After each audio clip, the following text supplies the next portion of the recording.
نحمده ونستعينه ونستغفره ونؤمن به ونتوكل عليه ونعوذ بالله من شرور أنفسنا ومن سيئات أعمالنا من يهده الله فلا مضل له ومن يضلله فلا هادي له ونشهد أن لا إله إلا الله وحده لا شريك له ونشهد أن سيدنا ومولانا محمدا عبده ورسوله أما بعد فأعوذ بالله من الشيطان الرجيم بسم الله الرحمن الرحيم ولله على الناس حج البيت من استطاع إليه سبيلا صدق الله العظيم وصدق رسوله النبي الكريم ونحن على ذلك من الشاهدين والشاكرين والحمد لله رب العالمين.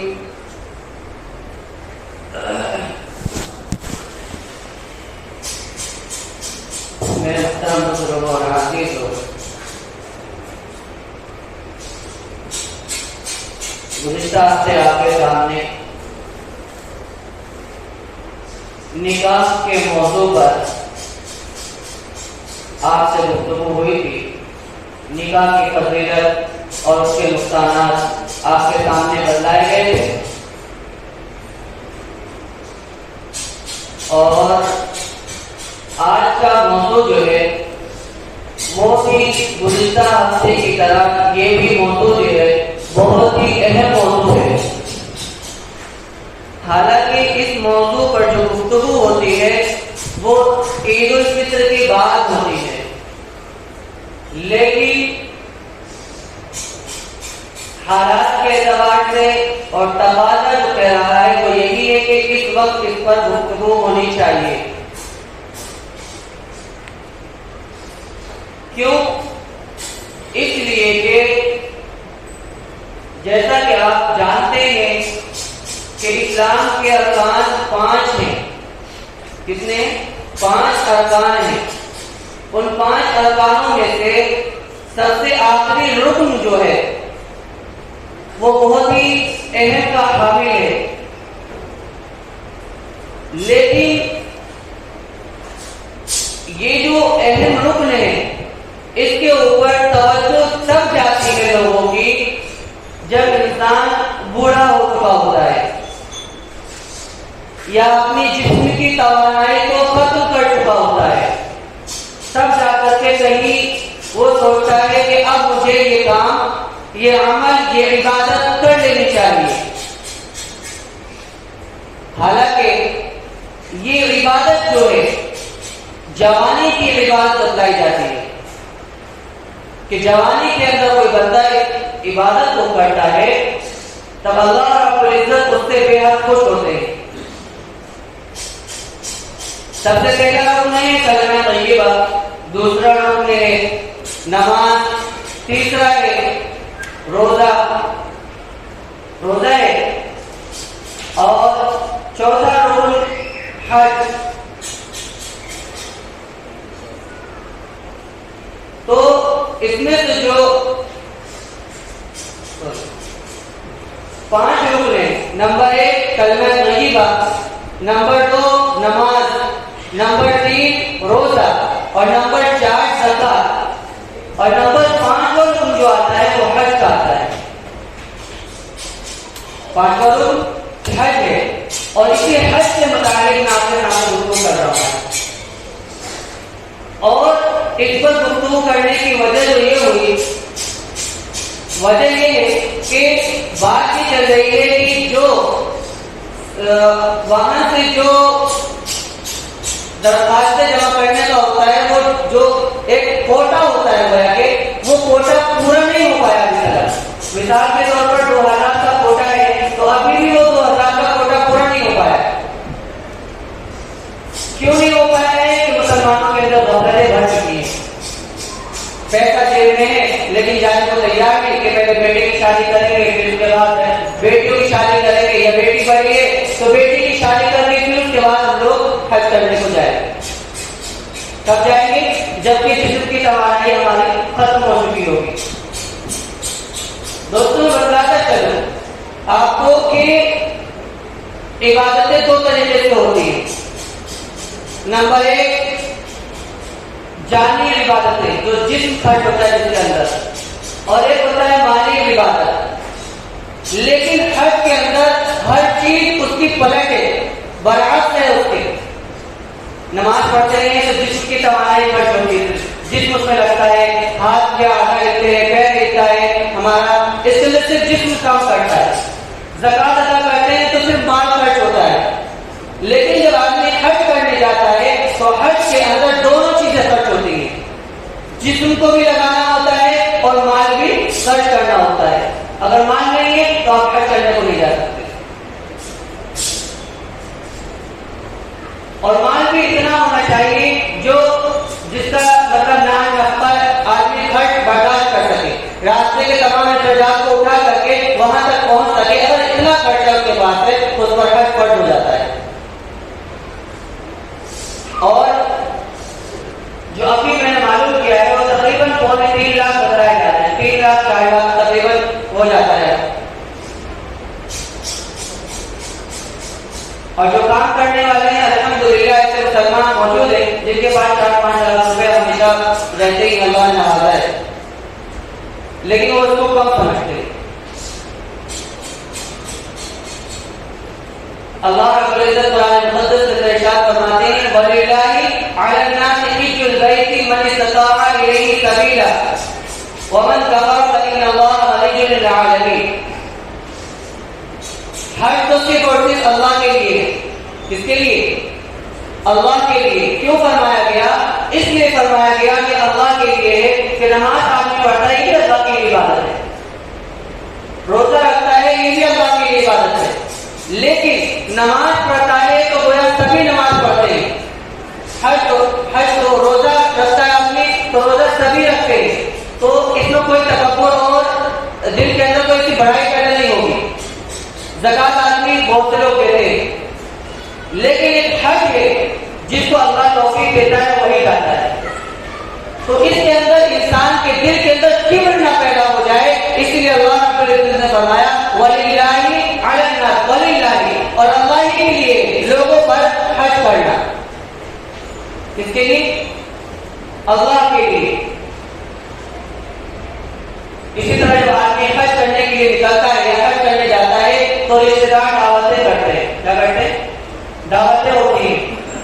3 بھائی ہیں تو 3 بھائیوں کے گھر الگ الگ دعوتیں ہوگی، بہنیں ہیں 2-3 تو ان کے یہاں بھی دعوتیں ہوگی جو حج صاحب جائیں حج کرنے۔ ابھی حج کرنے جا رہے ہیں اس سے پہلے دعوتیں ہو رہی۔ فقہاء کرام نے اس کو مکروہ لکھا ہے۔ کیا لکھا ہے؟ مکروہ لکھا ہے۔ حج کرنے سے پہلے اگر دعوتیں پتہ چل رہا ہے یا دعوتیں کر رہا ہے تو یہ مکروہ لکھا گیا ہے۔ کیوں اس سے پسند نہیں کرنا؟ مکروہ کے معنی آتے ہیں ناپسندیدگی کے۔ مکروہ کوئی ناجائز یا حرام نہیں ہے، مکروہ کے معنی آتے ہیں ناپسند، جس کو پسند نہ کیا جائے۔ اس کو پسند کیوں نہیں کیا گیا؟ اس لیے کہ بعض دفعہ اگر 2 بھائی کو بہن ہے تو ان میں سے 2 بھائی تو مالدار ہیں اور تیسری جو بہن ہے وہ بھی مالدار ہے، لیکن چوتھی بہن جو آتی ہے وہ غریب ہے۔ اب وہ کیا کرے؟ وہ کیسے دعوت کرے؟ لہذا 2 بھائیوں نے دعوت کی، تیسری بہن نے بھی دعوت کی اپنے بڑے بھائی کی، لیکن چوتھی بہن جو آتی ہے نمبر پر اس نے دعوت نہیں کی، تو لوگ معاشرے کے اندر کیا کہیں گے؟ لو بھائی حج پہ جانا تو دعوت بھی نہیں کی، حج پہ جا رہے ہیں تو ان کی دعوت بھی نہیں کی اس نے۔ تو جب حاجی حج کر کے آتا ہے تو کھجور پانی بھی نہیں پہنچاتا وہاں پر، کہ کیوں؟ اس لیے کہ دعوت نہیں کی تھی۔ ان گھروں پر کھجور بھی اچھی تعداد میں اور پانی بھی اچھی تعداد میں پہنچتا ہے جن کے یہاں دعوتیں کی گئی تھی، اور تاکید کے ساتھ کہ فلاں آدمی نے دعوت کی تھی اس کے یہاں ضرور پہنچنا چاہیے کھجور پانی، ورنہ برا مان جائے۔ تو کس بیس پر دعوتیں ہو رہی ہیں؟ دکھاوا، ریاکاری کی بنا پر، جس کو شریعت فقہاء کرام مکروہ لکھتے ہیں کہ ناپسندیدہ عمل ہے۔ آنے کے بعد اب حاجی صاحب جب آئیں گے وہاں سے پاک اور صاف ہو کر کے، تو اب ان کے ذمہ ہے کہ وہ خوشی منائے اور دعوتیں کریں، وہ کرائے کا ہوا کھجور پانی بانٹے. لیکن اس سے پہلے اگر کوئی عمل کرتا ہے تو یہ مکروہ کے درجے میں چلا جاتا ہے، ناپسندیدہ عمل ہے، اور یہ دھڑکے سے ہو رہا ہے. بیجا پیسہ خرچ کیا جاتا ہے اس کے اندر، فضول خرچے سے بتلایا گیا. اور اس کے اندر حج جو ہے یہ ایک عاشقانہ عمل ہے. کون سا عمل ہے؟ عاشقانہ عمل ہے.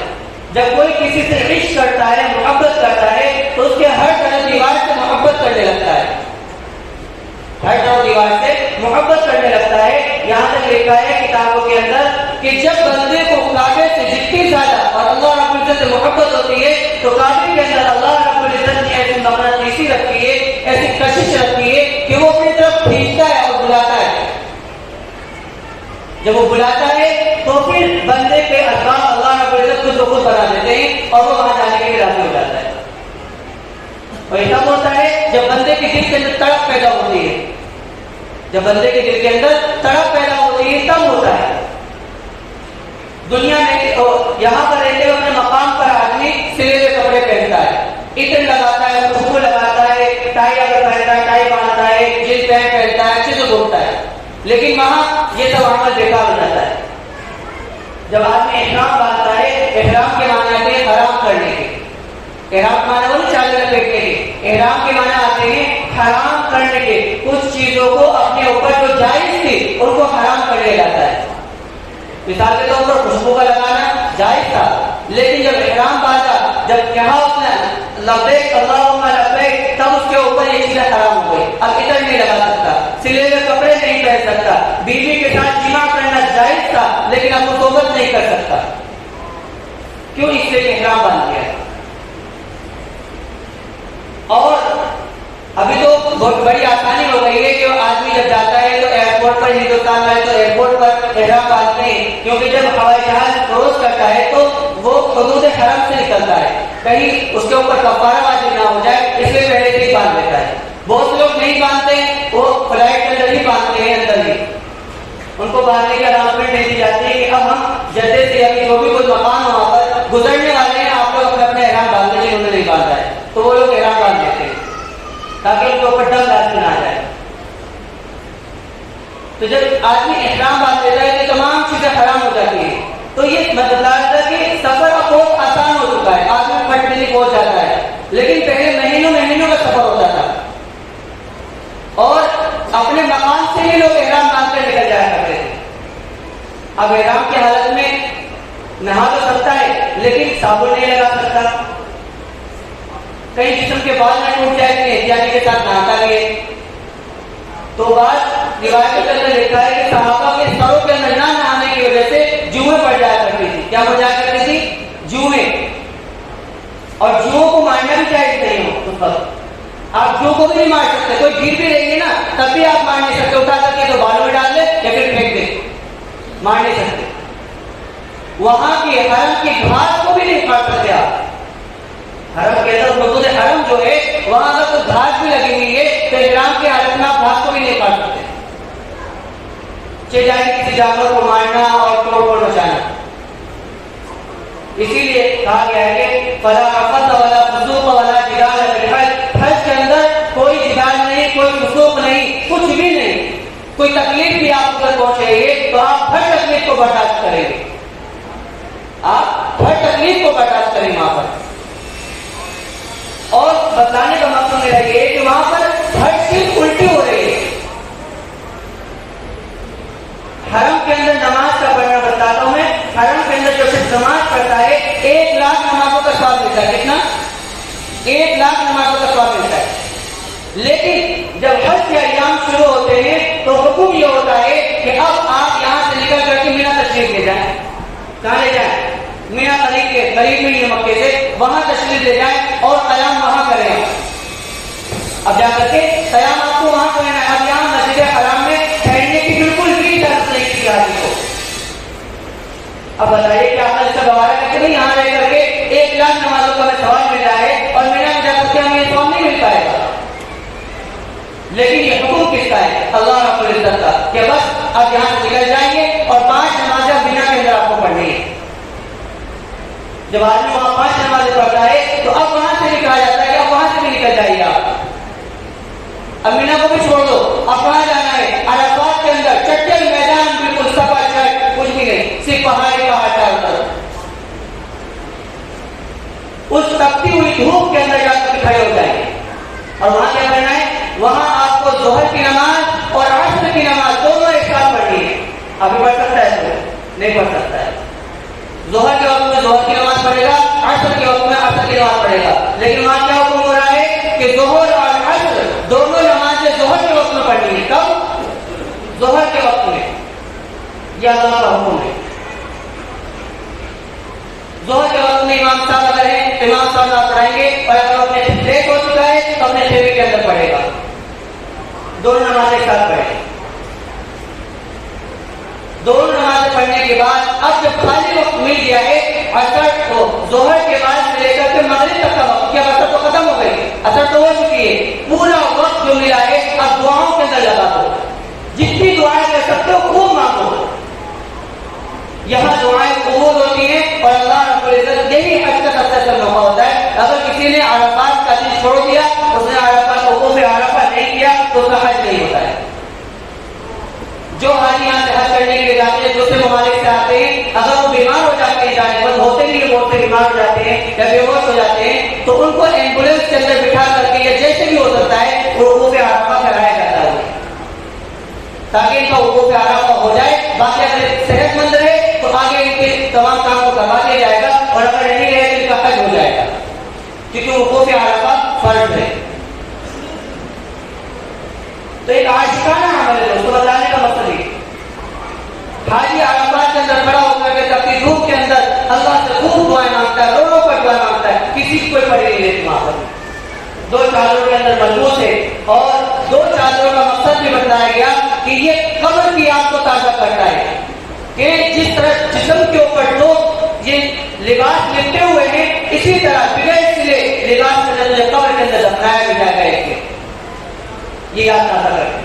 وہاں بندہ دعائیں مانگتا ہے، کبھی آتا ہے، تمام دعاؤں کی مانتا ہے اور اللہ سے معافی مانگتا ہے۔ اب جب عصر کا وقت سورج ڈھلتا ہے، سورج ڈھلتے ہی فوراً حکم ہوتا ہے کہ بس اب مغرب نہیں پڑھنی یہاں پر، آپ کو نکل جاؤ یہاں سے، کیا کرو وقوف عرفہ چھوڑ دو، اب ٹھہرنے کی بالکل بھی اجازت نہیں کسی کو، پھر اب کہاں جائیں؟ اب مزدلفہ چلے جاؤ۔ مزدلفہ کہاں ہے؟ مزدلفہ بتا دو میں آپ کو، مزدلفہ ہے پہلے مینا پڑتا ہے، پھر مزدلفہ پڑتا ہے، پھر عرفات پڑتا ہے، لیکن مینا سے جانے عرفات پہنچایا جاتا ہے، پھر عرفات سے مینا کے اندر آنا جاتا ہے۔ اب آدمی کہے کہ ایسا کیوں کر رہے ہیں بتا، تو کیوں کا کوئی جواب نہیں، کیونکہ شیطان نے کہا ہے کیوں سجدہ کروں میں حضرت آدم علیہ السلام کو، تو کیا ہوا اس کے ساتھ؟ آپ دھمکارا وہ پھینٹا ہے، تو شریعت کے اندر کیوں کا کوئی جواب نہیں، کیوں؟ بس اللہ رب العزت کا حکم ہے تو بغیر کیوں چڑھا ماننا پڑے گا آپ کو، اللہ کا حکم آ گیا تو اب آپ کو وقوف عرفہ بھی چھوڑنا پڑے گا۔ اب اگر کوئی شخص جا کر کے وقوف عرفہ کرے اور 10 دن بھی ٹھہرے تو وہ تمام فضائل اس کو حاصل نہیں ہو سکتے جو اس وقت ہوں گے، اس دن کے اندر ہوں گے۔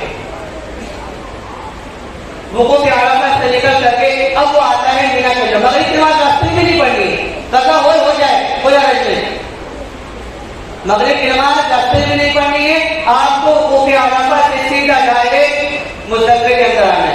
مزدلفہ کے اندر آنے کے بعد مغرب اور عشاء دونوں ساتھ ساتھ پڑھنی ہے، پہلے مغرب فوراً پھر اس کے بعد عشاء کی نماز پڑھنے کے بعد آپ کو یہاں پر ٹھہرنا ہے، یہاں پر کچھ نہیں، نہ خیمہ لگانا ہے، نہ کچھ کرنا، کچھ بھی نہیں کرنا ہے، یہاں بھی شکل میدان ہے، بس آپ کو ٹھہرنا ہے یہاں پر صبح تک رات تک آپ اس کے اندر رہیں، مچھر کاٹنے کچھ بھی ہو رہا ہوتا ہے، تمام تقاضے کو برداشت کرنا ہے۔ اور دوسرا عمل اس کے یہاں پر یہ ہوتا ہے کہ اب آپ کو 3 دن جو جا کر کے مینا کے اندر کنکریاں مارنی ہے شیطان کو، یہاں سے وہ کنکریاں چننی ہے، کیا کرنا ہے؟ کیونکہ مزدلفہ کے اندر کنکریاں پائی جاتی ہیں، آپ کو عرفات کے اندر کنکری چننے کی اجازت نہیں ہے، مینا کے اندر پڑی ہوئی کنکریوں کو اٹھانے کی اجازت نہیں ہے، آپ مزدلفہ کے اندر سے کنکریاں چنیں گے، 7 کے حساب سے اپنی جھولی کے اندر رکھیں گے اور لے کر کے صبح شادی کوئی فوراً یہاں سے چلیے، فوراً راستے میں نماز پڑھ لیں فجر کی، یا پھر چلتے ہوئے کہیں پر بھی مقام پہ نماز پڑھیں اور مینا فوراً پہنچے، یہ اللہ کا حکم ہے۔ مزدلفہ بھی چھوڑ دیا، مینا کے اندر آئے. اب یہاں پر سارے عمل ہوں گے، قربانی یہاں پر ہوگی.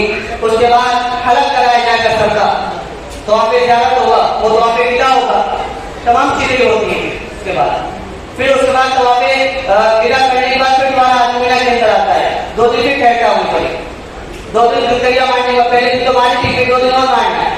کنکریاں مارنے کے بعد ہر دیکھیے سوچنے کی بات ہے کہ اس پتھر کو بجایا جا رہا ہے، جس کو ایک پتھر کو بجایا جاتا ہے، ستون کھڑے ہوئے لمبے لمبے، ان ستونوں کے اوپر پتھر مارا جاتا ہے. اب آدمی صرف اتنا سارا پیسہ لے کر کے، اتنا پیسہ خرچ کر کے، صرف چند جگہ پر جا کر کے اور کنکریاں مار کر کے کیا ثابت کرنا چاہتا ہے؟ اب آدمی اگر کوئی کہے گا کہ سچ سچ شادی میں لگا دے، کہیں اچھی جگہ پر لگا دے، یا بزنس میں لگا دے اور پیسہ چاہیے، لیکن نہیں، یہ اللہ کا حکم ہے. اللہ نے کہہ دیا تو کرنا پڑے گا، چاہے تمہاری عقل میں آ رہا ہو یا نہ آ رہا ہو، کوئی چور چلا کی اجازت ہی نہیں. یہ اللہ کا حکم ہے، آپ کو ماننا پڑے گا. اگر سچی محبت اللہ سے ہے، چاہتے ہیں کہ اللہ جس طرح ایک محبوب اپنے محبوبہ کو بوسہ دینا چاہتا ہے، تو اللہ رب العزت کہہ رہے ہیں کہ بوسہ دینا ہے تو پھر حجر اسود کو بوسہ دیجیے. مجھ سے چمٹنا ہے تو گویا میرے سامنے کعبہ سے چمٹیے، مستقل سے چمٹیے، آ کر کے وہاں روئیے، گڑگڑائیے کو. طواف جب ہوتا ہے کتنا ہجوم ہوتا ہے، جو حج کرنے کا موقع ہوتا ہے، آدمی کیڑے کی طرح چلتا ہے، قدم آگے بڑھتا ہے، قدم آگے بڑھتا ہے، ڈاکٹر لگ جاتے ہیں اکثر وہ طواف کرنے کے اندر ایک چکر میں. پھر اس کے اندر استلام ہے، 2 رکعت نفل ہے پڑھنا، تمام چیزوں کرنا ہوتا ہے، سعی کرنی ہوتی ہے صفا مروا کی. تو اللہ رب العزت کے حج کرنے جاتا ہے، مہمان بن کر جاتا ہے. آخری بات، جب مہمان بن کر جاتا ہے تو مہمان کا اکرام ہوتا ہی ہوتا ہے. ہمارے گھر کوئی مہمان آئے تو ہم کیا کریں گے؟ اس کے ساتھ اکرام کریں گے، اعزاز کریں گے، اس کا اچھا اچھا کھانا کھلائیں گے، لیکن وہاں اس کا برات ہوتا ہے سب. اور جہاں تو ہم لوگ اپنے مہمان کو عزت سے روانہ کرتے ہیں گیٹ تک لے جا کر کے، وہاں اللہ رب العزت اس کے بعد کو کروا دیتے ہیں، اس کے بعد کو کاٹ دو. بات سے انسان کی زینت ہے نہیں ہے. لوگ کہتے ہیں کہ نبی صلی اللہ علیہ وسلم کی گنجا ہونا بھی سنت ہے، نبی صلی اللہ علیہ وسلم کی گنجا ہونا سنت نہیں. یہ تو صرف عمرے کے وقت سنت ہے، اور باقی علاوہ سنت نہیں، کوئی گنجے سے ہو بھی سنت ہے. اللہ کے نبی صلی اللہ علیہ وسلم نے کبھی بے موقع گنجے نہیں ہوئے. آپ نے ہمیشہ بال رکھے، کیا رکھے؟ بال رکھے، گنجے نہیں ہوئے. لوگ کہتے ہیں گنجا ہونا بھی سنت ہے، چھوٹے چھوٹے بال بھی رکھنا سنت ہے، لیکن گنجا ہونا نہیں. گنجا ہونے سے آدمی گنجا دکھتا ہے. اللہ رب العزت فرمائے کہ سیرت کو اختیار کرو، تو گنجا ہونا کہاں تو سیرت کے اندر آتا ہے. دوستوں کہنے کا مقصد ہے، سنانے کا مقصد صرف یہی ہے کہ جن لوگوں پر حج فرض ہو چکا ہے وہ لوگ حج کا ارادہ کریں اور اپنے قوم کو بھریں.